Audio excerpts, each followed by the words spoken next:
Hello, hello. The time has come. We're halfway through and we have the wonderful Liv East in the studio with us. Hello, Liv. Hello, good morning. Good morning. I'm so glad to have you. I was saying earlier in the show, I played your track, which actually was my first ever Sunrise Sessions show, you know. Yeah, I don't know how did you find me? Because we haven't even chatted about that, have we? Yeah, well, I just listened to your track and I loved it. You're Mine. I was like, that's definitely being played on my first show. And then I tagged you, I think, didn't I? And then you were like, thank you for the play, and then you were like, by the way, love your taste in music. You were like, it's all my favourites. I saw the playlist and I was like, this is sick. Yeah. I was like, some of my favourites on there. So I was like, right, this girl's... Yeah, exactly. We've been chatting about you coming on since then, really, haven't we? Well, yeah, because I said, I want to save it until I've got new music out. Yeah, so yeah. we can talk about the song. And exactly. So we finally... I know, it's finally happened. So the time has come, so I'm really happy. Liv East, I'll give her a little introduction, is an amazing singer-songwriter, absolutely beautiful vocals, really takes me back to my like 90s R&B days and tracks. You've got the perfect R&B vocals, and you also you create your own R&B sort of soul sounds and also collaborate on some amazing house dance tracks. Would you say that's a fair introduction? Love that introduction. Great. So we're going to chat today and find out a bit about your journey, talk about your new release as well, which I'm really excited about. So can you tell us, like, how did it all start? Where did your love of music emerge? Where did it emerge? I was a bit of a late bloomer in that sense. Like, okay.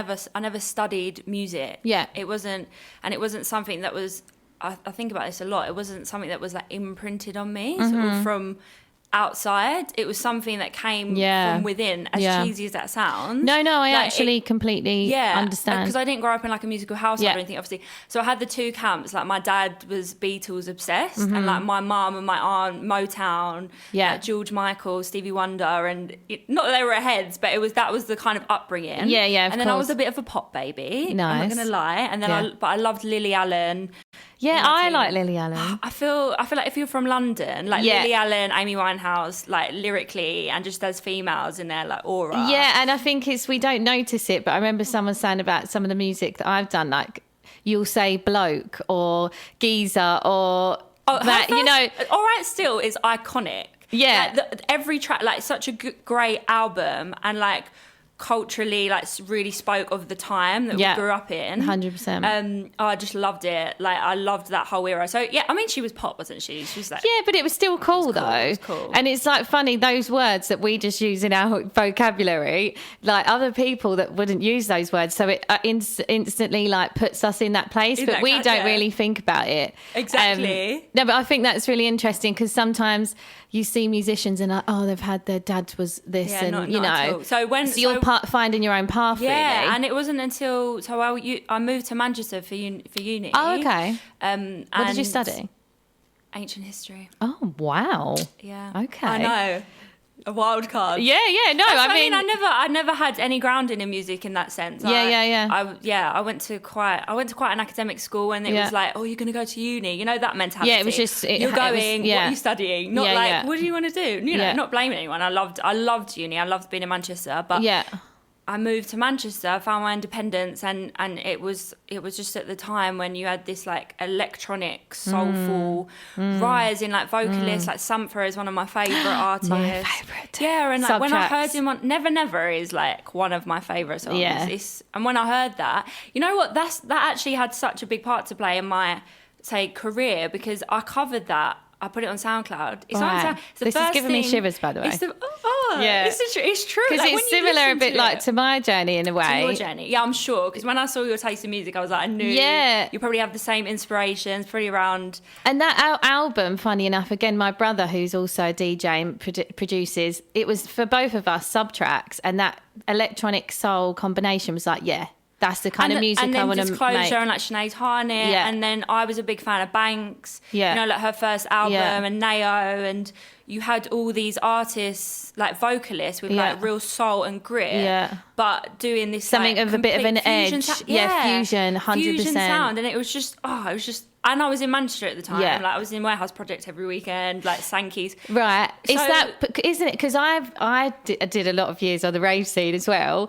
And it's like that mix, because I love that sound, but I also love like organic, live soul stuff. So that mixed together, blend. I was like, Yeah. So you know when you're in a rave or in a part and you hear a particular song, a particular vocal, it makes your skin stand up, and you're 100%. Like, what is this? I remember, and this was pre like Shazam probably, like that it was so easy to access, and you'd be like, what was this song? I heard this song in Creche one time. I was actually with my brother and we're all friends. And it was this Jamie Jones remix of this song. I later found out, but it was just heavenly. And I was obsessed. And then I remember it was, and we were all trying to figure out what it was, and we didn't know. And then it was months later, and I heard it on a show, and I was just like, and I called my brother, and I was like, this is I found it. But anyway, like, so how it connects with you, because I think there is with electronic sort of rave dance music, it connects with you in a certain way, and then combined with that vocals and the live sound as well, it's just like bliss. Perfect. And I never. So dance music, I say dance, but I prefer to call what I like and what I do like electronic soul. Electronic soul. Yeah. It's soulful and it's electronic, and those are my like parameters, I suppose. And like 100%. This is exactly what I play on this show. Exactly. And I always find it hard to describe, but I always come down to that electronic soul. Yeah, because that is the two things. But it could be like liquid, garage, neo soul, 70s psychedelic soul, to me it's still in this group. And so the electronic music was such a huge inspiration for me, and the kind of vocalists at that time that were coming forward, but I never intended to get into dance music. It was never like this is what I want to do. I was just like, it triggered something in me. I was like, it was almost like I had a compass in me that was like, do this, go this way. I always wrote poetry. I sang privately. Yeah, okay. And then I got a Mac laptop and I did this cover of Subtract in SoundCloud, and I just put it up on SoundCloud. Right. And everyone was like, you can, what? Yeah. How? You can sing? Like no one knew. No one knew. Honestly, no one knew. Oh my God, I'm loving this. Not even my family. And then like one of my aunts was like crying. She was like, I didn't know that you could sing. And then I hadn't realised that I had a gift in that way. I knew I could sing. Technically, some people would catch me sometimes and be like, "Oh my God, you've got a really lovely voice." Yeah. But I never knew that it had such impact on people. Because you do. I think great vocalists that I love, and probably the same like Sampha and your voice as well. It captivates you. There's like an emotion and a feeling that comes through. There's an attraction, and it's something deeper. It's not about being technical. Exactly. It's about because. I went to see Sampha in Electric Brixton years ago. I managed to blag my ticket in with someone that I didn't even know that well. Anyway, I was just probably on my own. Yeah. And I was crying, and because he was so real and soulful, but he wasn't pitch perfect. He wasn't. Some of his notes were really off, but it doesn't matter. He's got the grit, and it's 100%. Real, and you can feel what he's trying to communicate. 100%. So that's a big inspiration for me. But the Subtract Sampha cover, put it up. Everyone was like, okay, and I was like, okay. And I'm onto something here. But it opened me up because I thought, oh, maybe I could do something that I love in life. Yeah, as opposed 100%. To just doing something that. I was at uni doing like history. A career path, because that's what everyone does. And everyone was applying for grad schemes and this and X, Y, and Z, and honestly, no interest at all. And then I was like, this is what I'm doing. And then I started meeting musicians in Manchester. Yeah. And honestly, since then, it's been like working on my craft, building my sound, connecting with people. Yeah. That's why I've had a lot of collaborations, because I'm literally like been in the room with so many different people, and then working like, let's do stuff, this, and then things just happen out of it. Like the seed blossoms, 100%. And you're like, oh, that one, right? And then I've pieced it together. It is like a seed, like it grows from like you start from nothing. There are many seeds that haven't blossomed. Let's put it that way, but that's it. You try it. It's suddenly you're like one. You're like It's normally those ones that sort of just happen like that as well, don't like you find? You're my. Right, okay. We'll get onto it, but that was a completely like... Just sort of flew out. Do you feel like we're like channels, I feel like? I feel like that was divine intervention. Yeah, like it just comes to you and you're like, right, it's out. Didn't even think about it. And then my other side of, my analytical, like obsessive side of my brain was like, no. is perfectionist. I was like, it's a demo, we need to work on it. And the guys were like, no, I mean, this is amazing. And I was like, no, it's not. Oh my God, I do that too. But actually, there's an energy in that first one that you can't get. Demo. And then you spend all this time. This the hard way. Then you start like fiddling about and all this. And then you just end up going back to the first one anyway. And then, but you look back and you're like, I've created a mess here. Yeah. Because we're 48 versions deep. Yeah, I can't even find the original vocals, but that had something in Oh my God, I know exactly what you mean. Kitchen. Right. Like, we spent years making that because it was like we were just perfecting it and changing it because we had time and I didn't have a plan yet or, and then sometimes you're like, oh, I listened to the demo the other day. That was nice, wasn't it? Yeah. Just like, yeah, well, here we are. Like 48 mixes later, thanks, because you wanted to change X, Y, Z. And I know what you mean. You know exactly. But it's a process I think you have to go through and then you learn lessons each time. And every time, I mean, I've still not released anything yet, but I'm like, I know exactly where you're at because I'm there. These songs I've been sitting on for a while because I'm like, not perfect yet. Perfect. And what does that even mean? I've got to a point where I'm like, I just am so fed up with them anyway that I need them done and finished. And I'm like... And you're like, I'm sick of this. I'm sick. I just need them gone so I can do something. It's work on another track now. But it is funny. It's that perfectionist thing, which is just mad. But I feel like because once you've done that and you've done that journey, and then the next time you'll do it, it'll be quicker and quicker, and you'll just trust yourself more. It's so about trust. It's trusting your like you said, your channel, your intuition, your creativity. And it's really hard because it's such a competitive industry that we're in. Not that I'm not competitive, but the industry is competitive. So you're like, oh my God, everything's got to be perfect. It's got to be this. No, I get it. Do you think as well, because I've had similar to me a little bit, do you find that because you haven't maybe had that upbringing or it wasn't from you, it wasn't sort of brought up from you from a young age, which you hear so much, it might just be your own perception of like, oh, I need to like...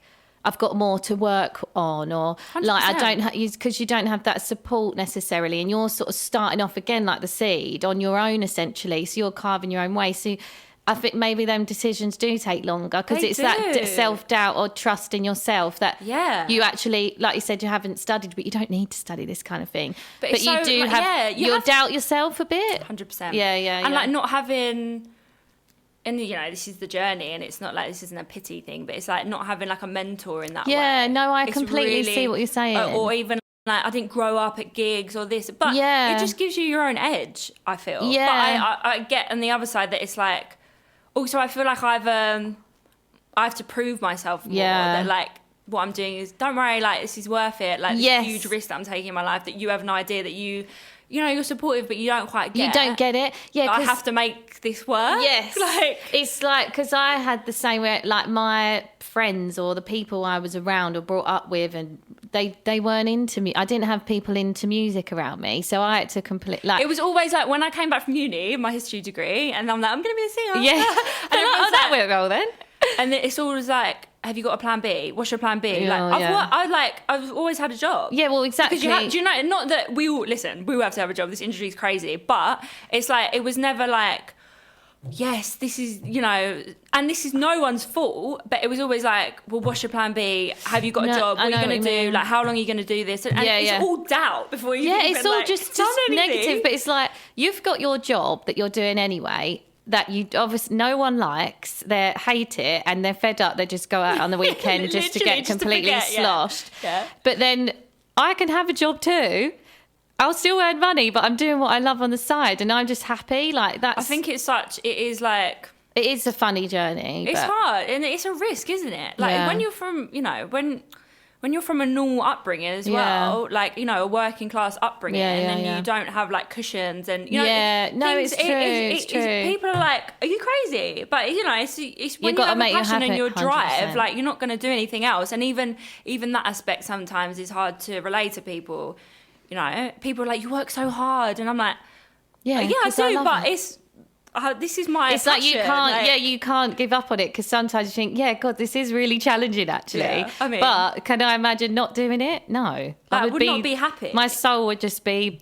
Yeah. Yeah. God. Yeah. So no. Yeah. Oh my God, I love it. I just love it. Insane. And I think why these conversations are really good to have, because if there's other people out 100%. there that are a similar journey, you know, they want to pursue music. It doesn't necessarily have to be music, any sort of creative or something that's like off the grain.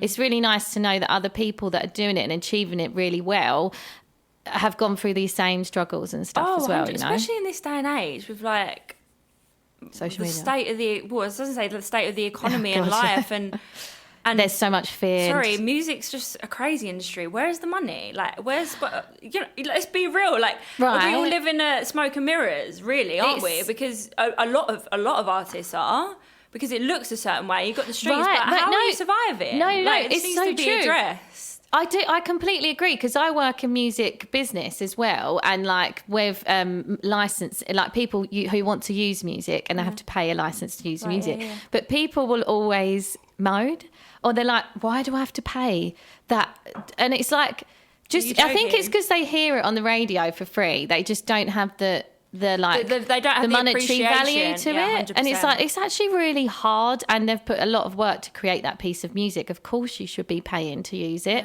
But yeah, it is a funny industry, and even in the industry, because it's music, they'll pay you a lot less wage for the same job, because they just know that you want to, the passion, you think you want to be in it. So it's got this, I know it's mad. It needs to be talked about. It does. We need to sort that out. Okay. We will.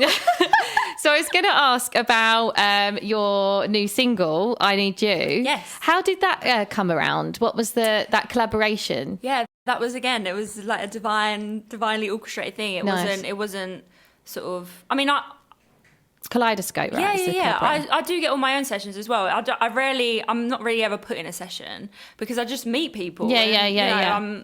And if I vibe with them and we connect and it makes sense, I'm like always get in a room with someone once, because you just 100%. Never know. And you know from the feeling of how it flows or not. 100%. You're just like, this is a yes or a no. Yeah.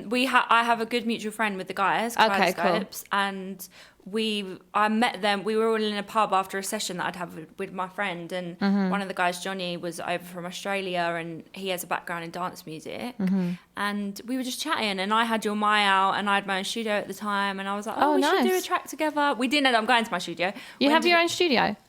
I did at the time, but cool, I'm in. I have a studio in Hackney Wick. Oh, nice, kind of thing. Yeah. So wicked. I do have the space. That's cool. Yeah, I'd love to do that. 100%. But yeah, we had a session like the next week.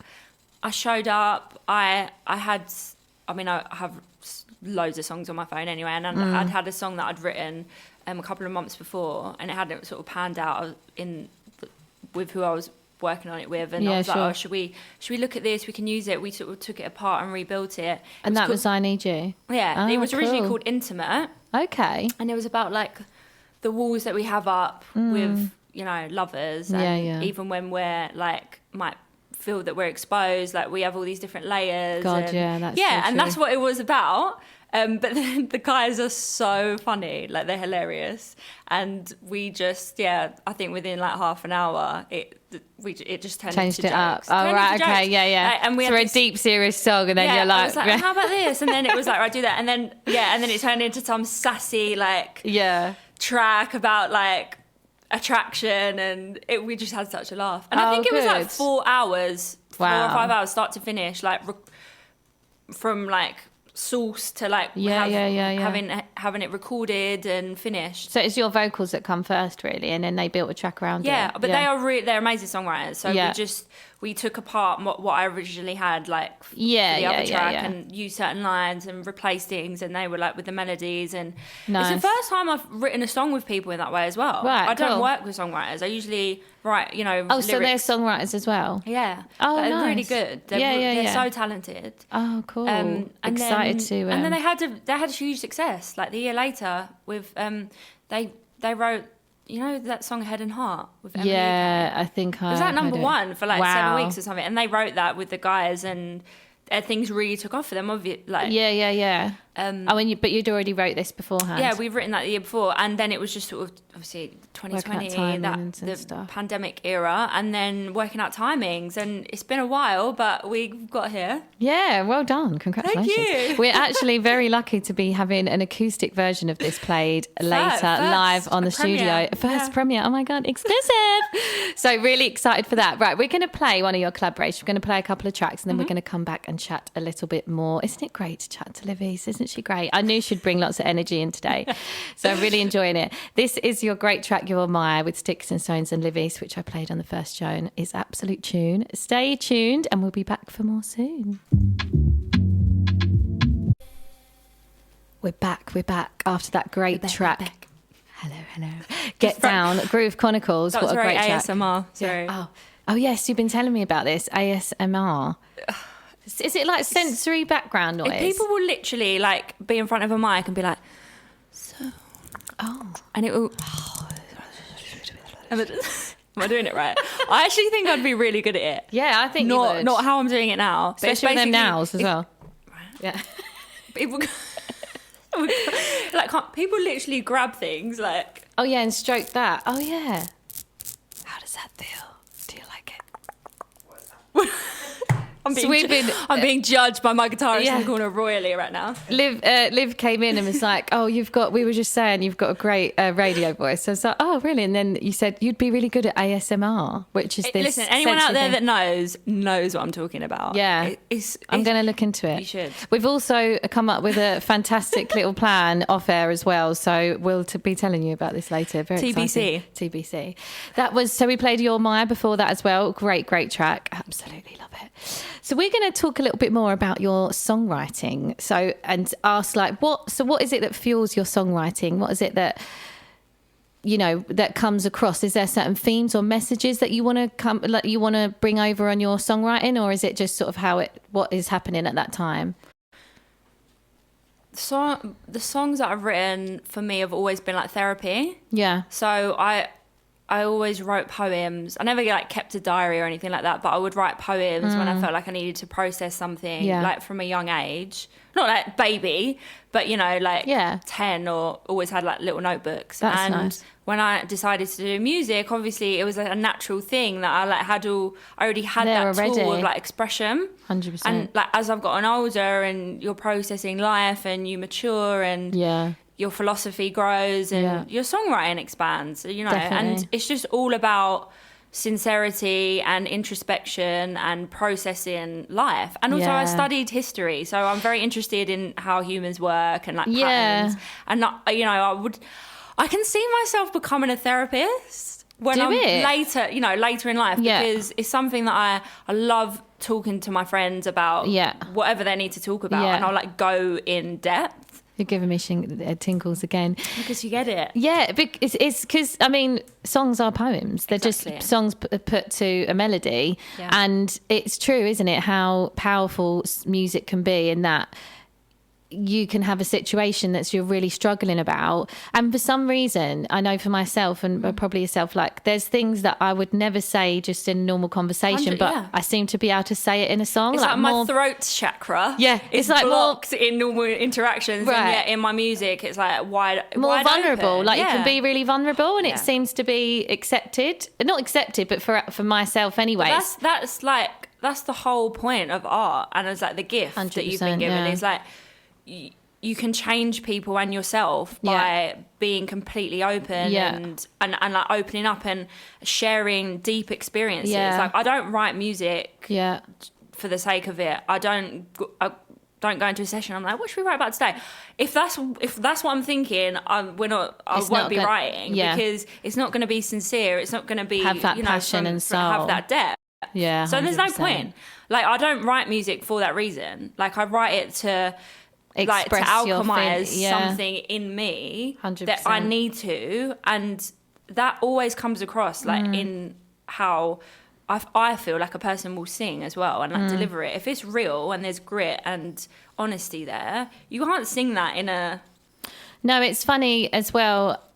It's healing that sometimes. I've had something that's been really difficult, and then I wrote this song about it, and I was like, I actually feel all right now. Like it seemed to just help process the issue. It lifts the weight. And when you're listening to music, like when you're sad, like when you're really happy, you'll listen to music that like helps you through that. When you're really sad, you can listen to music and it just seems to support you to be like, I'm not the only one, you know. 100%. Yeah, so it's a very powerful gift. It is, yeah. What is your do you have any main inspirations lyrically? Like, it just comes from you, or is there a certain lyricist or a songwriter that you're like, yeah, I really connect with what you're saying? It does come it does come from within. I really don't overthink it. When it comes, it comes. Yeah. And that's often why I do just write whole songs at a time, like lyrically, because I'm processing something. Or sometimes I might just write a line and then go back to it and build off it. Yeah. But there's always that story behind it. It's like a surge. It's like an energy force from inside that I need to get out, and then that's it. Yeah, and like we said, that channel, isn't it? We're like channeling. I do love. I mean, like we spoke about. Obviously, Lily Allen's a bit more like a tongue-in-cheek, sassy. Love her stories that she tells, and the same Amy Winehouse. Obviously, is like top tier. Lyricist. Yeah, true. So what is your favourite lyric of all time? Do you have one? Well, I was thinking about this. My favourite song ever written lyrically is Love is a Losing Game. Okay. Amy Winehouse. It's just perfect. It's, when you read like the metaphors in it and just I don't know, there's something so bittersweet and pure and clever about the lyrics and obviously the themes in it. I love it. Yeah. Like reading that. It's like reading a poem. Yeah, 100%. You can read it without listening to it, you know? Yeah. And it flows and it still makes you feel something. Definitely.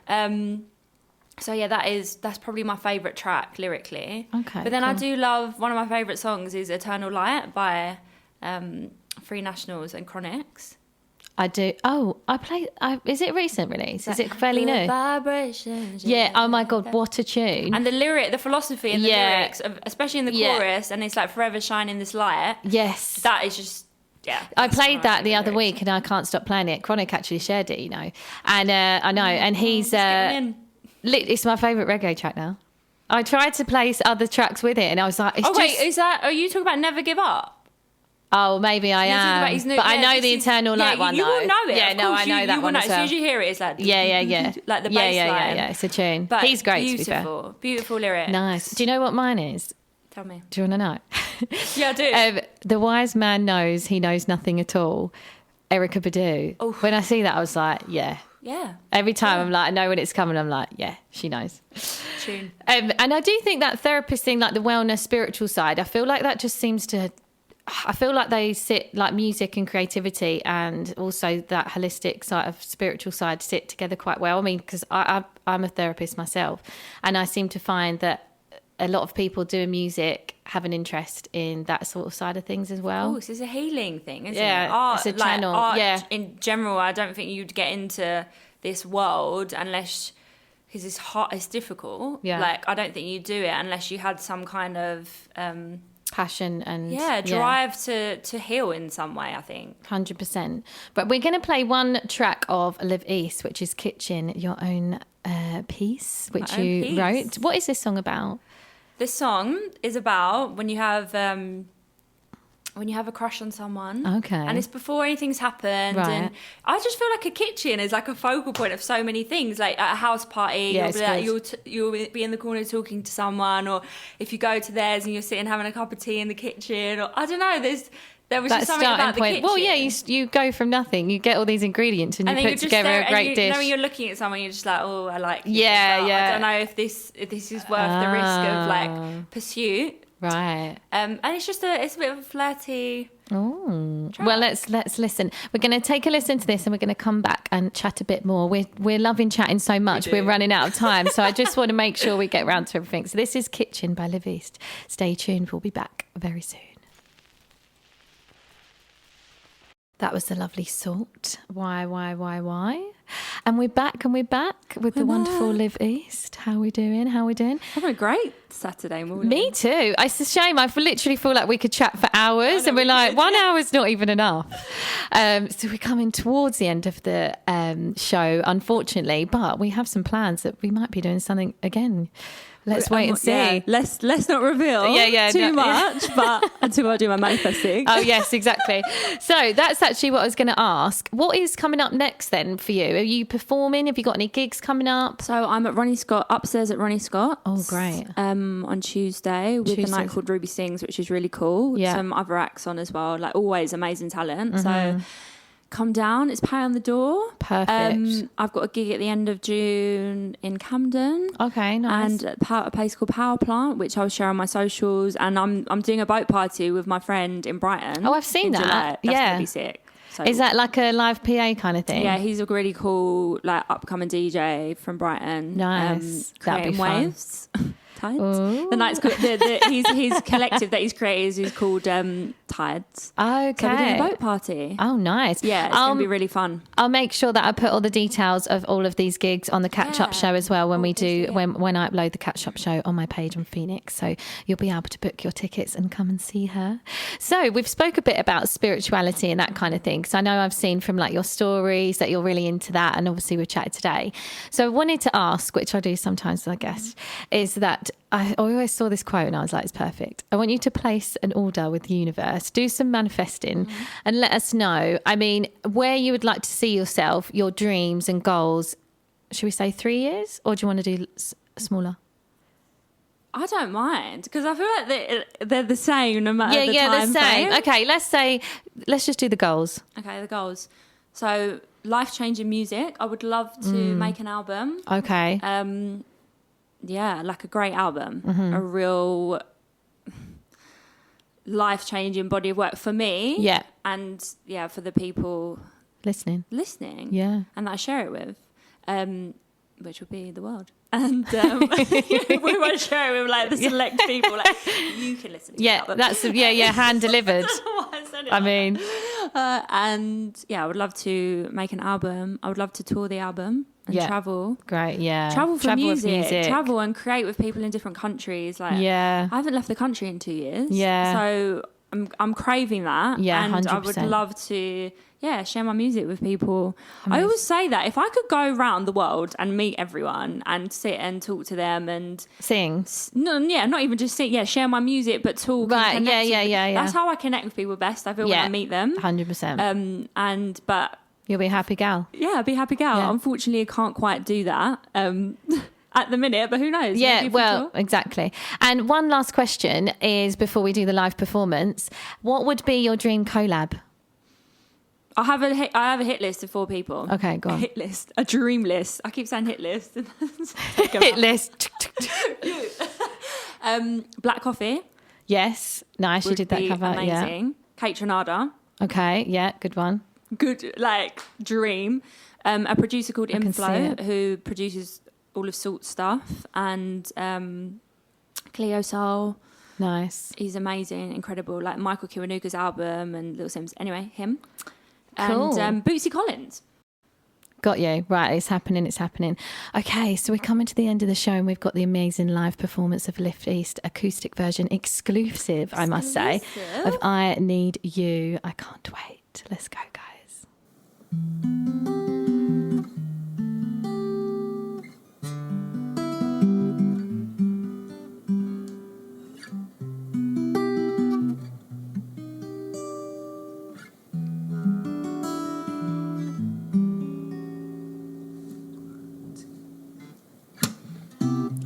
Trust me when nothing on. No cover-ups holding up the walls between you and I. It's hard to focus when you're closest, but your touch I can't deny. Sharing covers, just two lovers, trying to get to know each other. Sharing covers, just two lovers, trying to get to know each other. I just want you, I just want you, oh, oh.